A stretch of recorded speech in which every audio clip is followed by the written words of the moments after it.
We all know Star Trek Enterprise's Mr. Reed is a no-nonsense tactical officer who is super loyal to Captain Jonathan Archer. But what really happened to him? With Star Trek Enterprise being cut short when the series ended so abruptly, we never got to finish the storyline of some of these characters. In today's Star Trek video, we dive into the Star Trek universe to explore the fate of Captain Malcolm Reed. Yes, he made Captain.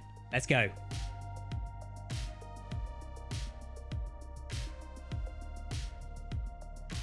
Welcome to Trek Central. I'm your host Captain Jack, and let's get into it. Before we do warp into this video, if you want to keep up to date on all the latest Star Trek news, lore, and more, then make sure to hit that subscribe button to never miss a video from the team here at Trek Central. You can also follow us on social media for daily updates on the Star Trek universe. As always, please let us know your thoughts in the comment section below, because if you're talking about Star Trek, then we want to hear about it. Okay, engage.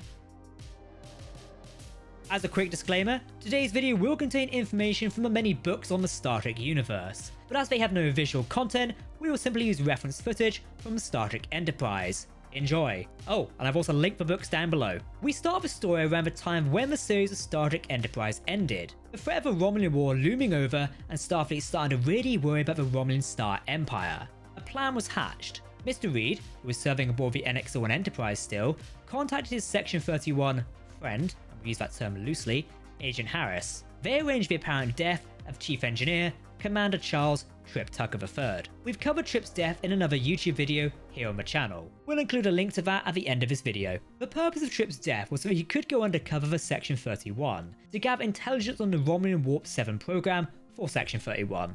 The agency would then decide what to do with it. On the plus side, with Tucker's departure from Enterprise, it allowed Reed a promotion to Second Officer, as well as a promotion to Lieutenant Commander in late 2156. The events surrounding the storyline are told through the Enterprise novel To Brave the Storm. We've linked in the video description and highly suggest you read it. The Earth-Romulan War soon started, throwing Earth and many worlds into the chaos of a ravaging war with an enemy that would not stop. The climactic Battle of Sharon tested the entire crew of the NX-01 Enterprise, including Mr. Reed. Captain Archer led Enterprise and a task force of 24 ships to attack the Romulan military base and staging grounds at Sharon, taking on 81 ships in the process. Enterprise fought hard and at one point, along with the USS Atlantis, destroyed the IRW Koto and disabled the IRW Chula as they attempted to withdraw. Lieutenant Commander Reed would serve on board Enterprise throughout the war until the ship's decommissioning in the year 2160. This was shortly before the founding of the United Federation of Planets in 2161.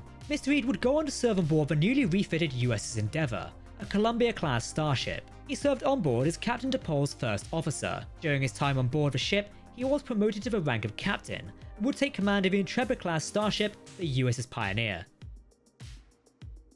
Shortly before he took command, Dr. Phlox gave Reed a physical examination. It revealed that the use of the transporter systems, which were installed throughout the fleet, had caused severe damage to Reed's reproductive organs, making it ill-advised for him to ever have children. As he was a reclusive person who typically formed new relationships slowly, Reed chose his longtime friend, Travis Mayweather, to be his new first officer on board the Pioneer. It was hoped that Travis could bridge the gap between the captain and the crew. 1 year later, in 2163, the Pioneer was ordered to investigate Hansen's planet and its native primitive life forms, known as the Homo Hassoni. The away team mission quickly went sideways, when Lieutenant Commander Mayweather's away team was backed into a corner by the natives. Reed would refuse to carry out an emergency transport. Instead, former tactical officer detonated a low-yield photonic torpedo in the planet's atmosphere to scare off the locals. Thankfully, the away team returned to their shuttle pod reasonably unharmed. The Pioneer's chief medical officer, Teresa Lau, confronted Captain Reed about his actions. Likely, she was concerned about the medical ramifications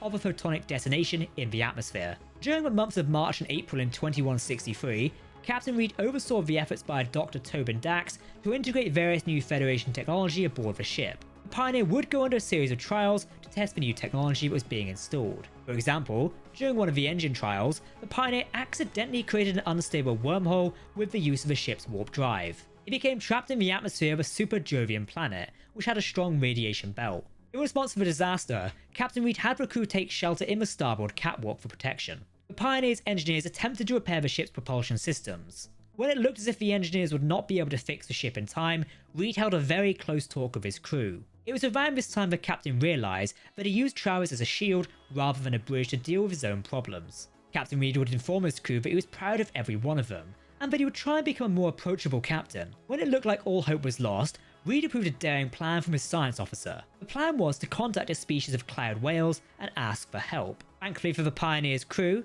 the creatures did indeed help. They used their bodies to prevent the Pioneer from sinking deeper into the planet's atmosphere until they could finish engine repairs and escape intact. Following their near-death adventure, Reed returned with the Pioneer to Earth. During a layover, Admiral Archer and Captain T'Pol would join Reed for dinner on board the Pioneer. The trio recounted the recent adventures they'd all experienced. The adventures here are told in the Enterprise novel, A Choice of Futures. Later in October 2163, the Pioneer would find itself dealing with a distress call from a Laurelian freighter. When Reed and the ship arrived on the scene, they thankfully managed to rescue 4 survivors, only to learn Klingon privateers attacked them. While Pioneer's Lieutenant Valeria Williams insisted they should pursue, Reed decided not, feeling that the Laurelians needed more help. Following these events, the Pioneer continued to operate in friendly space on a number of missions. In May 2164, Admiral Jonathan Archer rerouted the Pioneer to the Rigel system. Their mission was a cultural exchange following their former request for the Federation membership.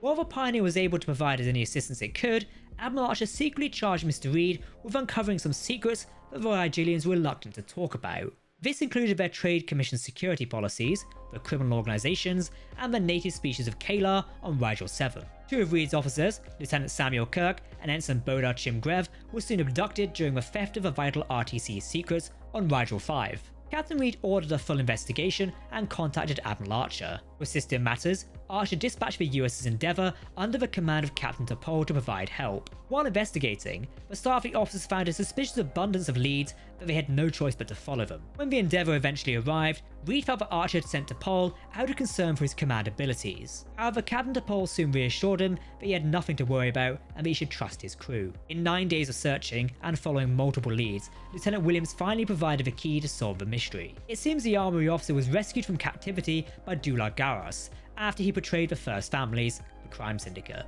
While Archer and T'Pol had reservations about trusting information obtained from Garos, Reed heeded his former captain's advice and trusted Williams' judgment. After some preparation, they conducted a successful raid on the asteroid mining complex where Kirk and Grev were being held, and recovered the officers and the stolen files. This story would be told for the Enterprise novel, Tower of Babel.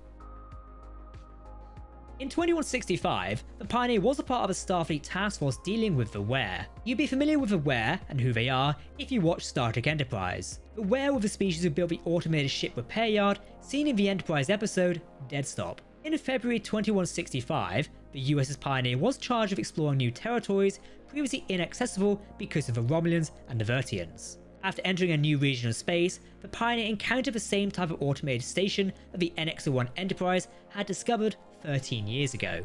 After the Pioneer crew discovered that the Menex ship, the Leave, was docked to a repair station, Reed contacted them and decided to warn the ship's crew about the dangers the station possessed. This led to the reveal that the native species in this region of space called the station's technology the Ware, and they had been dependent on the technology for generations. Under Captain Reed's orders, an away team would infiltrate the repair station and successfully rescue 2 people. One of them was the Menaic passenger named Nymphu, who had been abducted from the ship. However, during this, the away team lost crewman Filton Detzel. Following the mission, Pioneer targeted the Ware station and destroyed it. The ship then set a course for the Menaic homeworld to drop off their rescued passenger.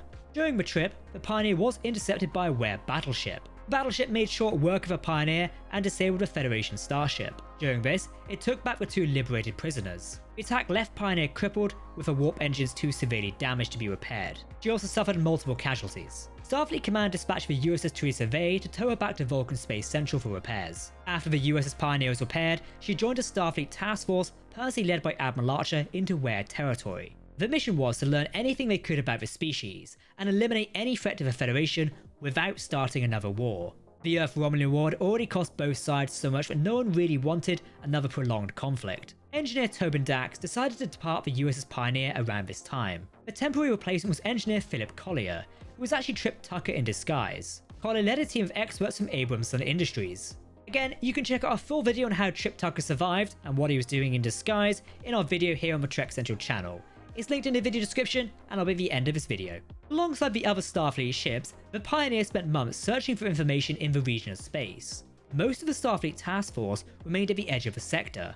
During their search, the crew of the Pioneer visited several worlds, including the Kyra homeworld. During their visit, they learned how the Ware used innocent people to suit their needs. It sometimes drove species to extinction. However, they still failed to learn who created the Ware, where to find them, or their real goals. Eventually, the Pioneer crew learned about the location of a Ware hub complex.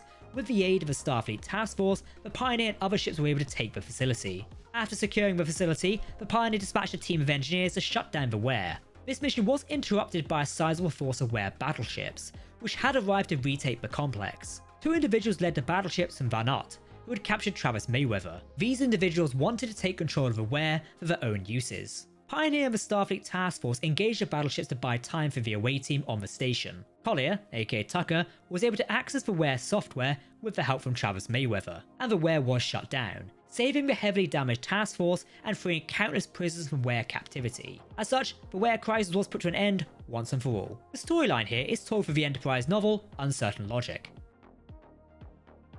Following the conclusion of the Pioneer's mission into Ware space, Captain Reed and the crew returned to Earth for repair and refit. During this time, Captain Reed met a fellow Starfleet officer named Caroline Paris, and the two became very close. Yes, this is the same Paris family that Tom Paris, of the USS Voyager, is a part of. Small world. In the following weeks, as the Pioneer was still being repaired and refitted to Earth, Reed worked closely with his old friend, Charles Tucker, to expose Section 31 for what it really was. In early 2166, the pair had a breakthrough, when Admiral Jonathan Archer's executive assistant, Captain Marcus Williams, came forward with an official testimony about working for the clandestine organization. Williams resigned his commission due to his involvement with Section 31. As such, Admiral Archer reassigned Captain Reed to be his new adjutant. The USS Pioneer was put under the command of a freshly promoted Captain Caroline Paris, who Mr. Reed had begun a romantic relationship with. That's the end of Mr. Reed's story. Unlike some characters, there is no definitive ending to his storyline, which is sometimes good. It's less depressing.